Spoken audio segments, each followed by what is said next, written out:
Electricity monitors offer homeowners and renters the ability to monitor, measure, and manage their electricity consumption, which can lead to savings. Efficiency Maine has provided local libraries with electricity monitors that residents can check out for free. Once you have your monitor, the first step is to plug it into an electrical outlet near the appliance you'd like to measure. Then, turn the monitor on. Next, plug an appliance into the monitor and turn it on to get a readout of electricity usage. If your appliance has a constant power demand when it's on, for instance, a light fixture, fan, or television, press the watt button until the word watt appears and record the wattage displayed. Enter this watt value into the formula on the instruction sheet to calculate the annual cost to run this device.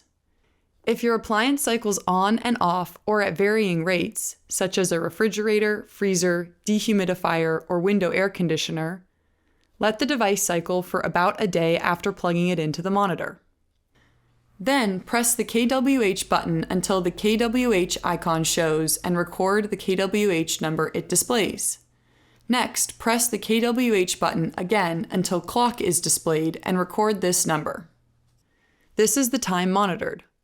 Lastly, convert the time to hours and calculate annual cost using this formula on the instruction sheet. If you're measuring seasonal appliances, adjust days per year accordingly. Once you've measured the energy used by your devices, you're ready to explore lowering your energy bill.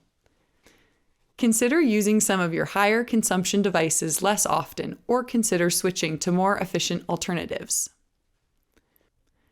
We also recommend visiting efficiencymaine.com to find a variety of rebates and energy-saving resources. One of these resources is our Energy Saving Tips booklet. In this booklet, you can find a variety of tips relating to lighting, weatherization, appliances, and heating and cooling that can help lower your energy bill.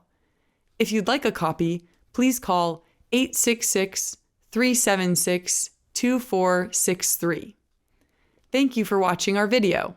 We hope it helps you save some energy and money. To learn more, please visit efficiencymaine.com.